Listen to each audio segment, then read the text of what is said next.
The first thing you need to understand about my marriage is that it died sometime around the third Tuesday of November, but nobody bothered to tell me until Christmas. I'm Eliot Granger, Eli to anyone who's shared a beer with me, and I make my living fixing other people's broken things. Houses, mostly.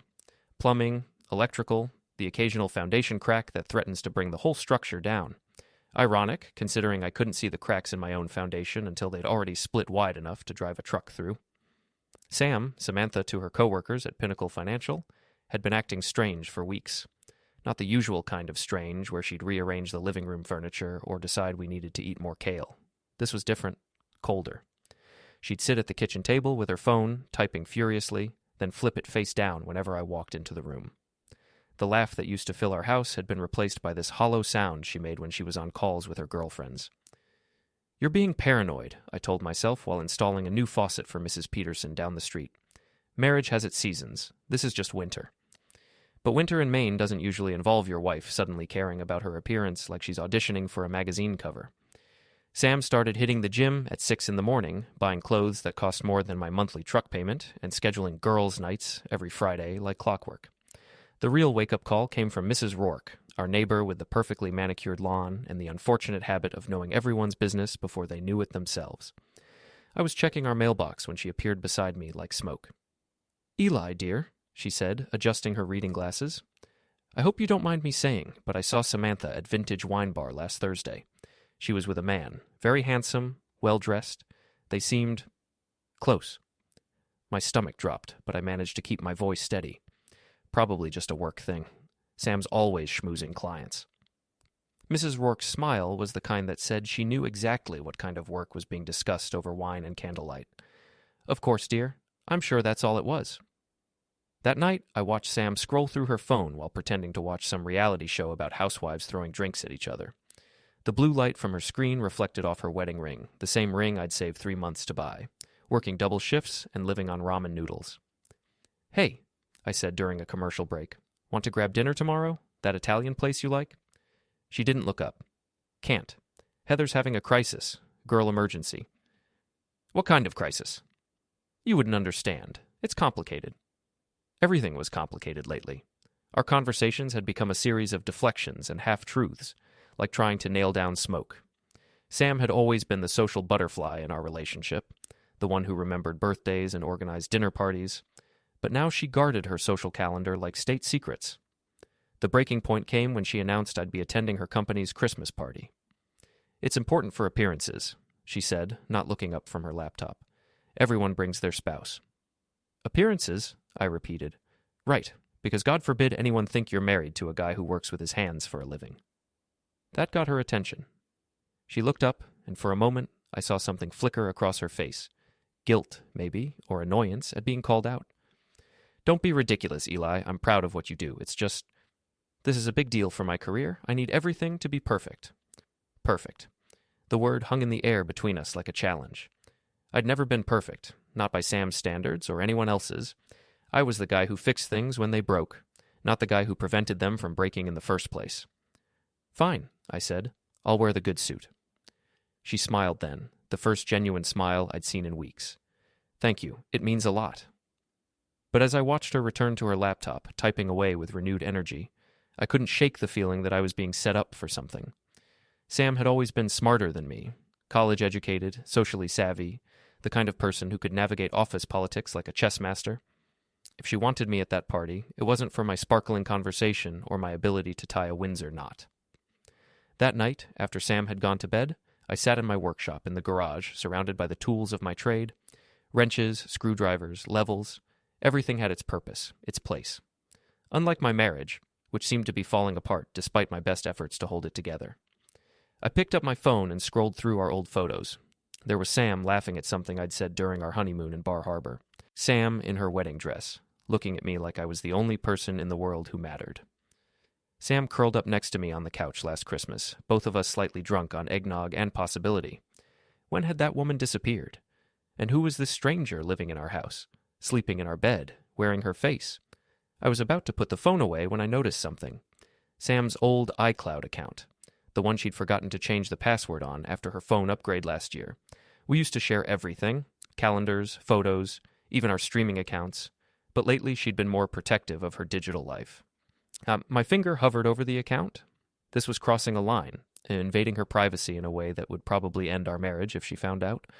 But as I sat there in the cold garage, surrounded by the tools I used to fix other people's problems, I realized something. Our marriage might already be over. I just hadn't gotten the memo yet. I logged into the account.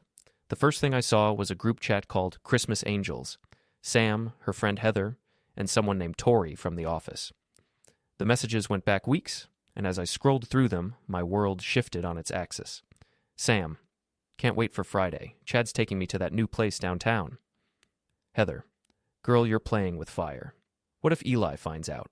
Sam, Eli doesn't pay attention to anything that doesn't involve a wrench or a beer. Besides, it's not like we're doing anything wrong. Just dinner. Tori, just dinner? My butt. I saw how he looked at you at the office party. Sam, okay, maybe it's a little more than dinner, but I deserve to feel wanted, don't I?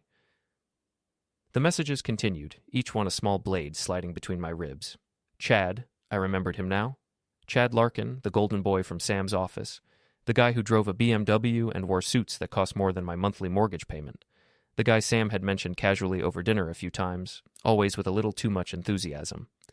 Before we dive deeper into this story, I have one small request.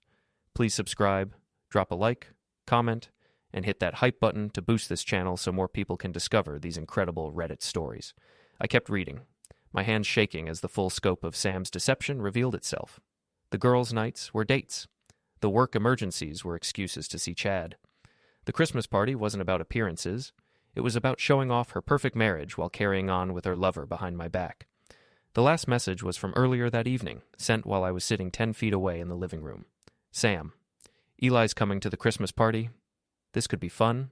Time to show Chad what he's competing with. I set the phone down and stared at the concrete floor of my garage. 20 years of marriage, and I'd been reduced to a prop in my wife's performance. A convenient cover story for her affair with a man who probably spent more on hair gel than I made in a week. But as I sat there, something unexpected happened. Instead of the crushing despair I'd expected to feel, a different emotion began to take root. It was cold and sharp and surprisingly clear. If Sam wanted to play games, I could play games too. She'd forgotten one crucial detail about her husband. I might work with my hands, but I wasn't stupid. And I'd spent 20 years learning how to take things apart and put them back together exactly the way I wanted them. The Christmas party was going to be perfect, all right, just not in the way Sam was expecting. The next morning, Sam left for work, humming some pop song I didn't recognize, her phone buzzing with messages she answered with secretive little smiles. I watched her from the kitchen window as she got into her car, wondering how long she'd been this good at lying. Had it always been there, this talent for deception, waiting beneath the surface of our marriage like rot in the walls? I had a job that day, installing new cabinets for a family in Westbrook, but my mind wasn't on measurements and level lines. Every time I drove a screw or adjusted a hinge, I was thinking about Chad Larkin and his perfect smile, about Sam's fingers flying across her phone screen, about the way she'd looked at me when she asked me to attend the Christmas party, like I was a problem she needed to solve. Around lunch, I found myself at the Gutter, a dive bar on the outskirts of town where the beer was cheap and the conversation was cheaper. It wasn't the kind of place Sam would ever set foot in, too working class, too honest about what it was. But it was exactly the kind of place where information flowed as freely as the tap beer. Gabby, the bartender, had been serving drinks and collecting secrets for 15 years. She was in her 40s, with graying hair and sharp eyes that missed nothing. More importantly, she knew everyone in town and wasn't shy about sharing what she knew. Eliot Granger, she said as I slid onto a bar stool. Haven't seen you in here for a while. The usual? Make it a double.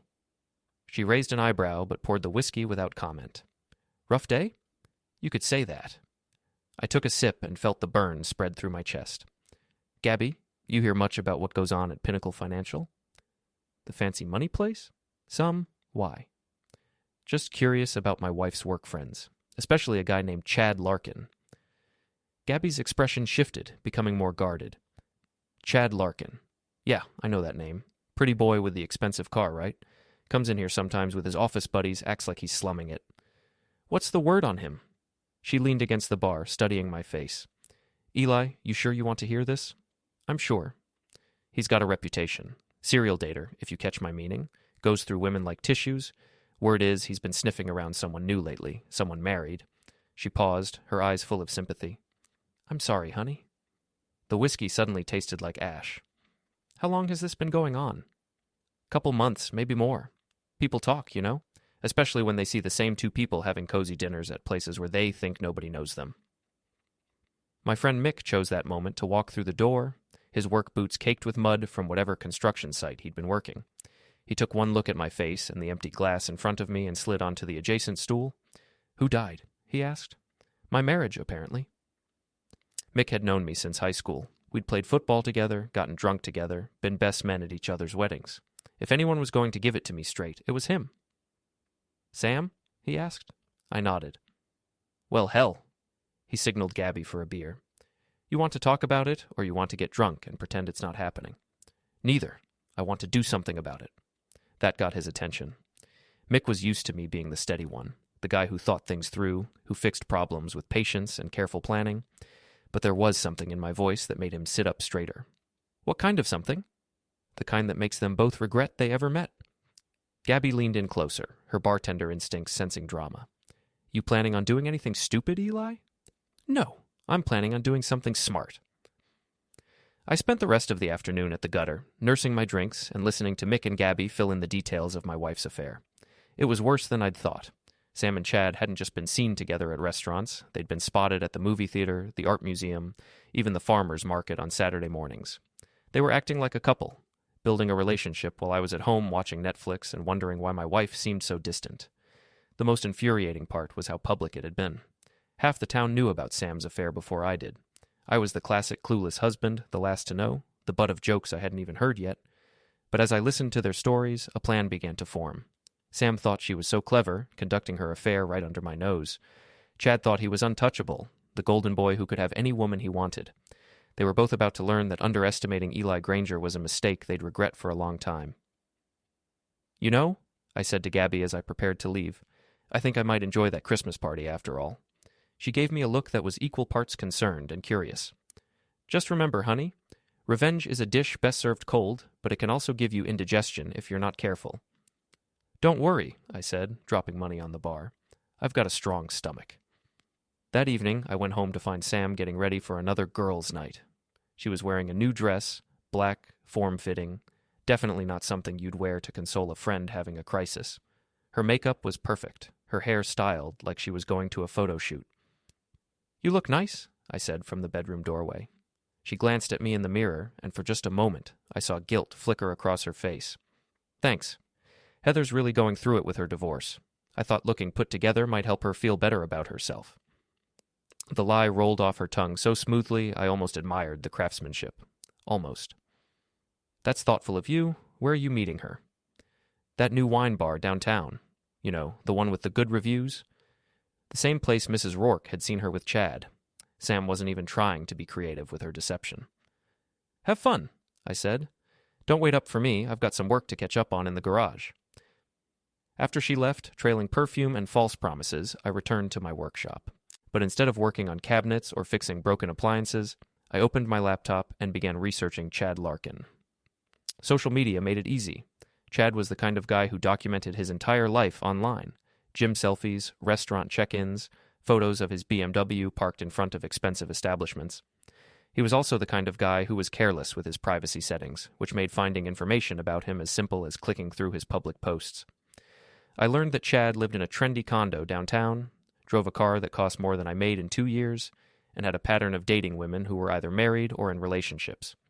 His Instagram was full of comments from women whose husbands probably had no idea their wives were sliding into Chad's DMs. But the most interesting discovery was Chad's schedule. He was a creature of habit. Gym at 6 a.m., coffee at the same cafe every morning, lunch at the same rotation of restaurants. He was predictable, which meant he was vulnerable. I spent the next hour creating a fake social media profile. Nothing elaborate, just convincing enough to blend in with the background noise of the internet. Then I began following Chad's friends, his coworkers, the women who left flirty comments on his posts. I was building a network, gathering intelligence, preparing for a campaign that would make Sun Tzu proud. Around midnight, I heard Sam's car in the driveway. I quickly closed the laptop and pretended to be working on a cabinet door that didn't need fixing. She came into the garage a few minutes later, her lipstick slightly smudged, her hair not quite as perfect as when she'd left. "How was Heather?" I asked without looking up. "Better. We talked through some things." I think she's going to be okay. Another lie, delivered with the same casual confidence as all the others. I wondered if Sam had always been this good at deception, or if it was a skill she'd developed specifically for this affair. That's good. I'm glad you could help her. She kissed the top of my head, a gesture that once would have made me smile, but now felt like a betrayal in itself. I'm going to bed. Don't stay up too late. After she left, I sat in the quiet garage, surrounded by my tools and my plans. Sam thought she was playing a game where she held all the cards. Chad thought he was the star of his own romantic comedy, stealing another man's wife without consequences. They were both wrong. The Christmas party was still 2 weeks away, which gave me plenty of time to prepare. I had access to Sam's messages, knowledge of Chad's habits, and something they'd both underestimated. The patient, methodical mindset of a man who'd spent his career taking broken things apart and rebuilding them from the ground up. By the time I was finished with them, Sam and Chad would understand exactly what it felt like to have their perfect little world dismantled piece by piece. And the beautiful part was, they'd never see it coming. The Eastland Park Hotel had been decorated for Christmas like a magazine spread, twinkling lights, gold ribbons, and enough fake snow to make you forget we were in Maine, where the real stuff was piling up outside. Sam had spent an hour getting ready, transforming herself into the perfect executive wife, elegant dress, understated jewelry, smile that could charm the paint off a wall. I'd kept my promise and worn the good suit, the navy one we'd bought for her cousin's wedding 3 years ago. Sam had even complimented me, though I caught her checking her phone while she did it.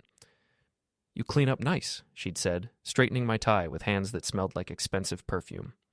I have my moments. The hotel ballroom was full of Sam's coworkers and their spouses, all of them playing the same game of professional pretense. Everyone looked successful and happy and slightly bored, like actors who'd been performing the same roles for so long they'd forgotten they were acting. Sam guided me through the crowd, introducing me to people whose names I forgot immediately. "This is my husband, Eli. He's a contractor, builds beautiful custom kitchens." The way she said it made my job sound quaint, like a hobby I'd picked up to keep busy. But I smiled and shook hands and made small talk about home renovations and property values, all while scanning the room for Chad Larkin.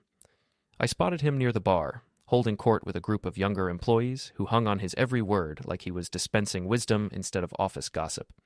He was everything I'd expected: tall, perfectly groomed, wearing a suit that probably cost more than my truck, the kind of man who'd never had to work with his hands or wonder if he could make rent.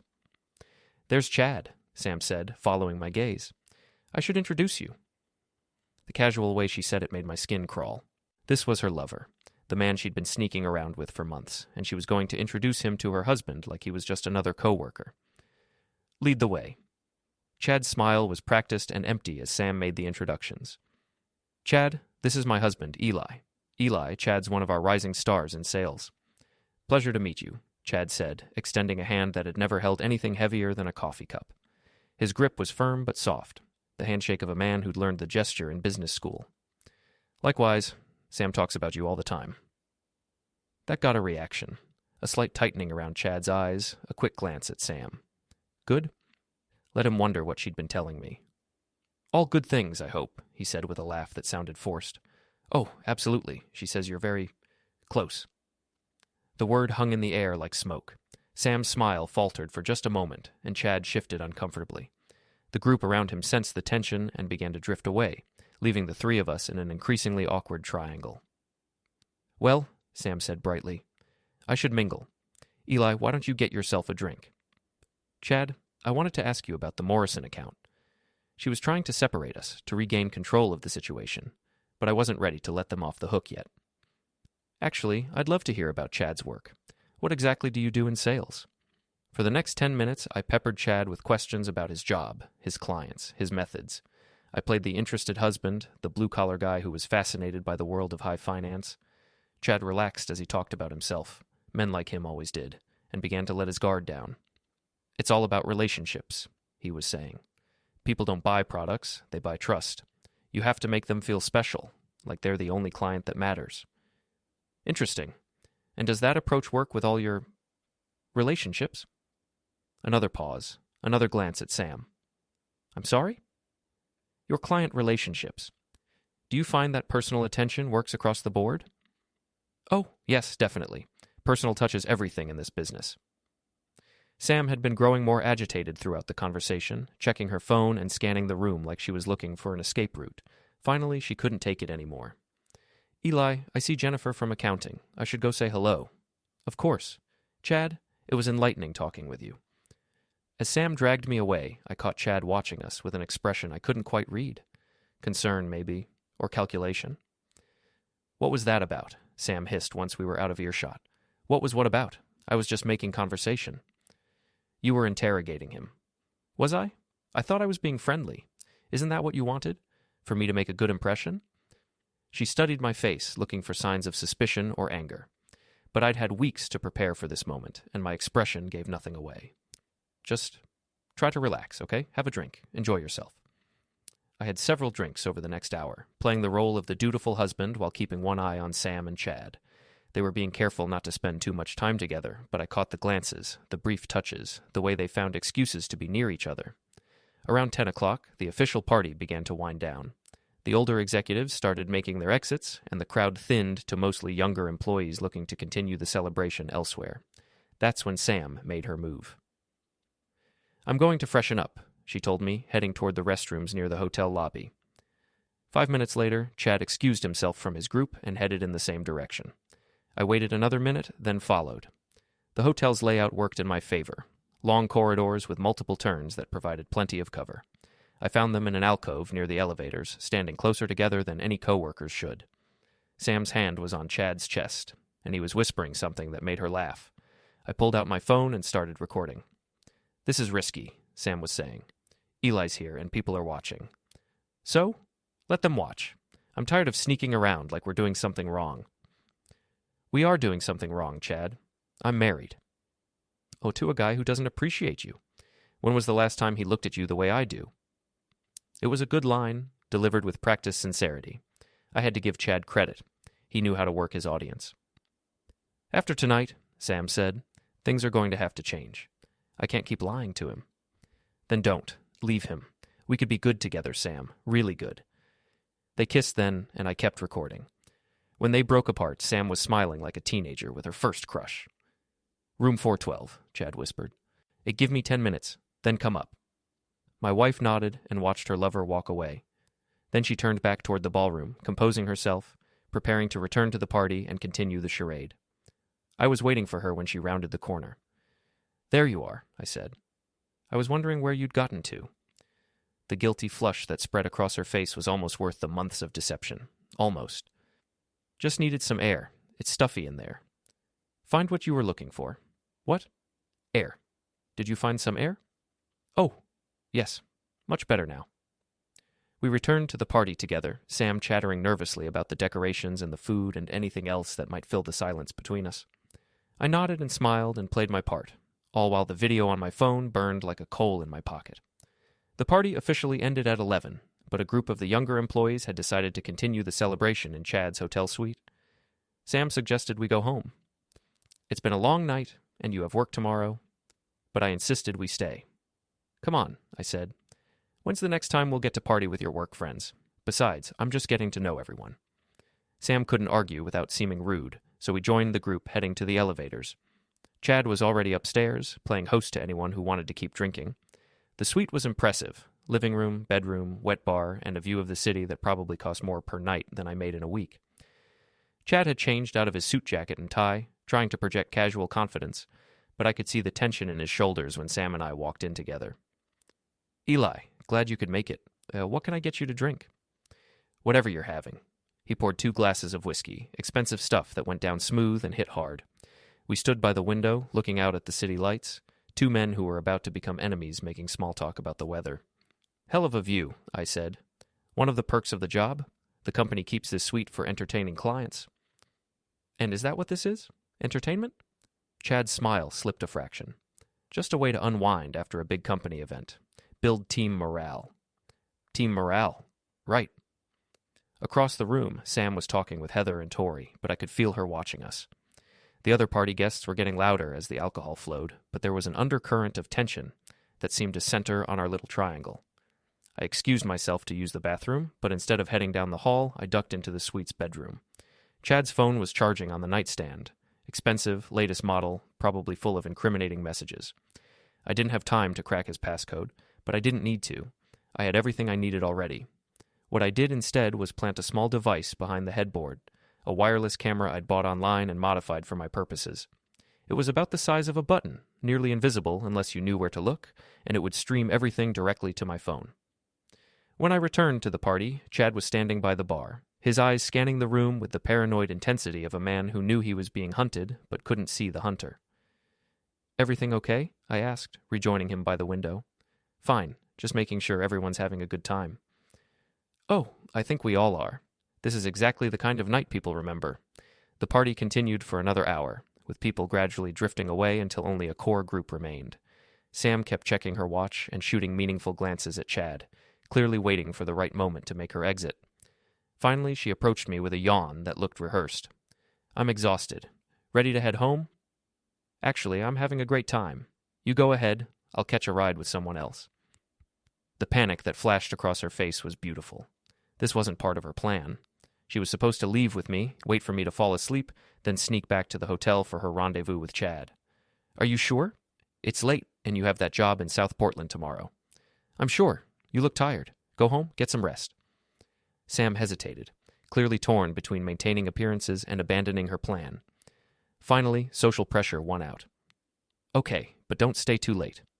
She kissed my cheek, another gesture that felt like betrayal, and gathered her coat. I watched her leave, knowing she'd be back within the hour. The remaining party guests didn't last much longer. By 1 a.m., it was just Chad and me, two men sharing expensive whiskey and the kind of silence that comes before violence. "Your wife is amazing," Chad said finally. "Yes, she is. You're lucky to have her." "I used to think so." He studied my face, trying to read between the lines. "Used to?" I pulled out my phone and showed him the video I'd recorded earlier. Chad's face went white as he watched himself kissing my wife, making plans for their hotel room encounter. "You son of a—" "Careful," I said quietly. "We're both civilized men here. No need for unpleasantness." Chad set down his glass with shaking hands. "What do you want?" "I want you to understand something. You think you're the hero of this story, the successful businessman sweeping an unhappy wife off her feet. But you're not the hero, Chad. You're not even the villain. You're just a mistake that's about to be corrected." "Are you threatening me?" "I'm educating you. See, you made a fundamental error in judgment. You assumed that because I work with my hands, I'm stupid. Because I don't wear expensive suits or drive a BMW, I'm not worth worrying about. But here's the thing about guys like me. We know how to fix problems, and right now, you're a problem." Chad stood up, trying to project authority he didn't feel. "I think you should leave." "Actually, I think I'll stay. Sam should be back soon, and I wouldn't want to miss the reunion." As if on cue, there was a soft knock at the door. Chad looked at me, then at the door, his mind racing through options that all led to the same place, complete and utter humiliation. "Answer it," I said. "Your girlfriend's waiting." The look on Sam's face when Chad opened the door and she saw me sitting calmly on the couch was worth every moment of pain and betrayal I'd endured over the past months. She stood frozen in the doorway, her carefully constructed world crumbling around her like a house built on sand. "Hello, sweetheart," I said. "Fancy meeting you here?" Sam's mouth opened and closed like a fish gasping for air.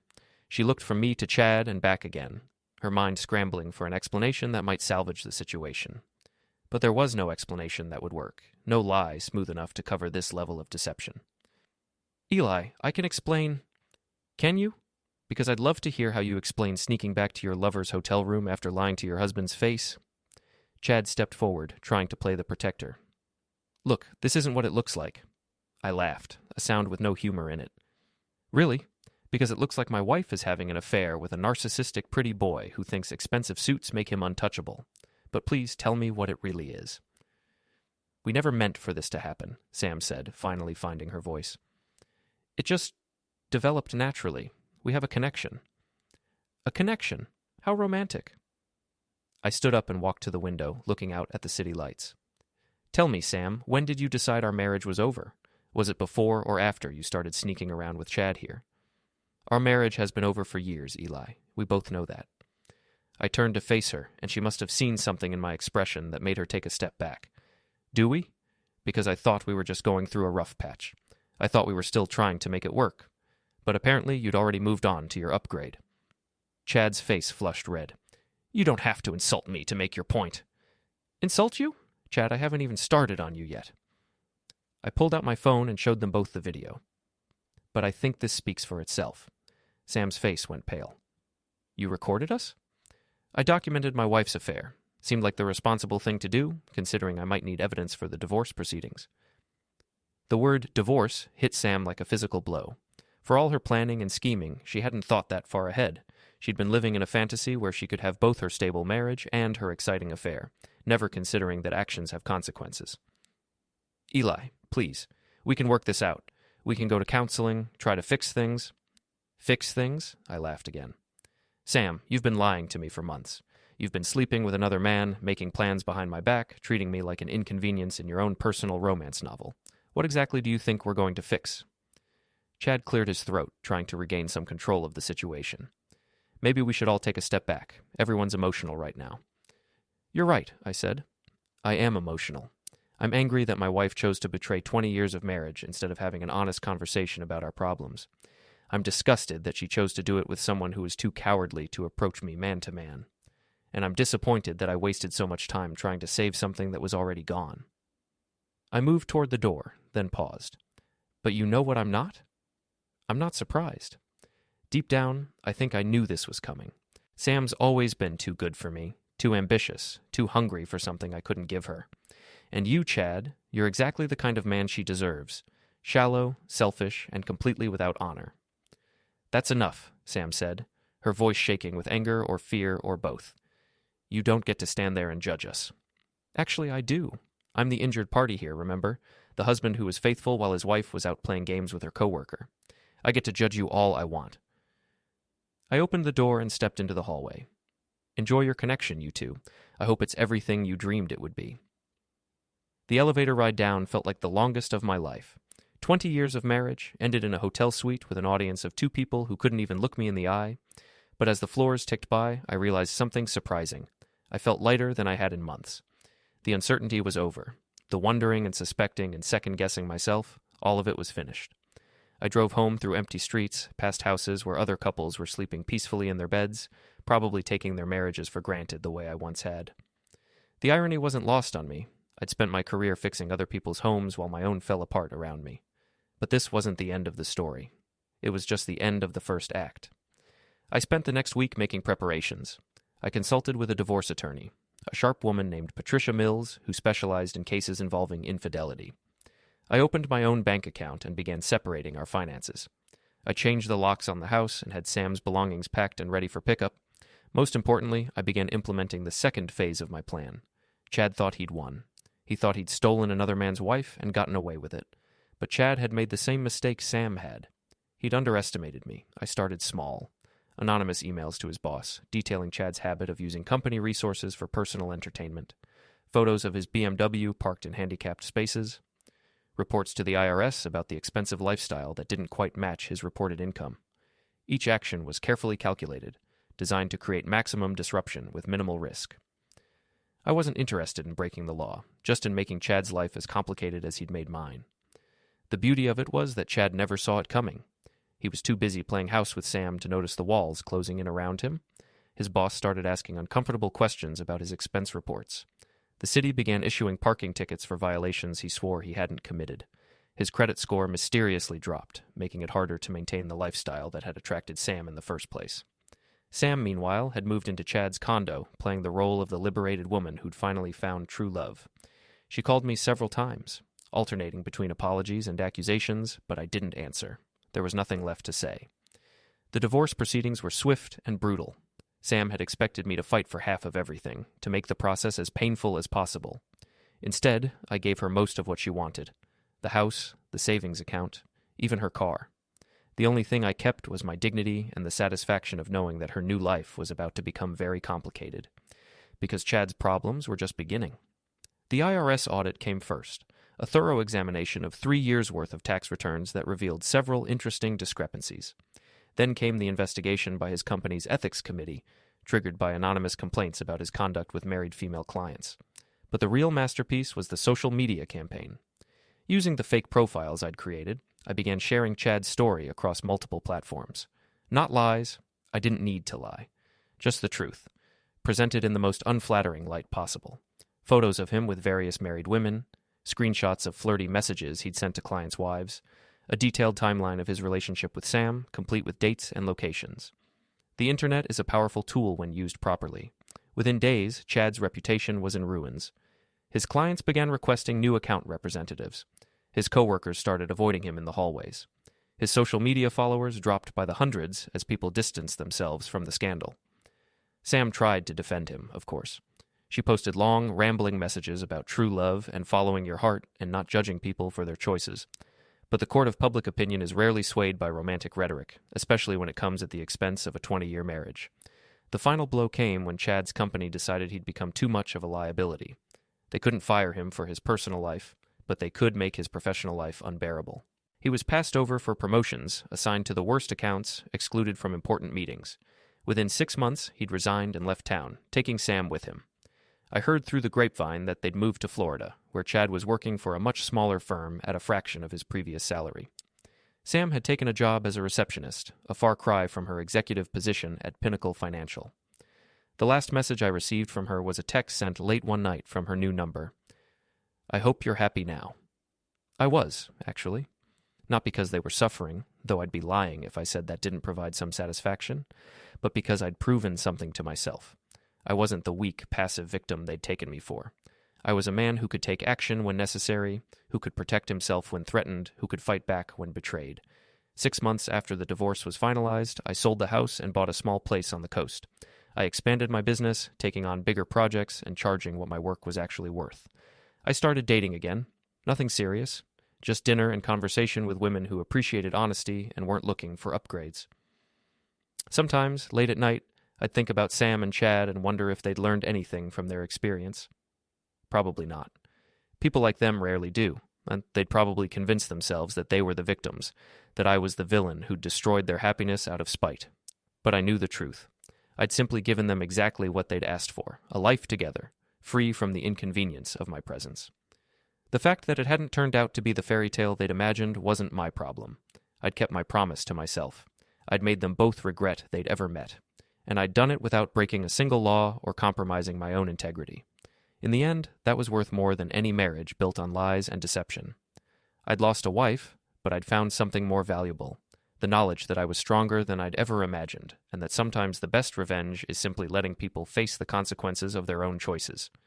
The fog that had settled over my life during those final months of marriage had finally lifted, and for the first time in years, I could see clearly.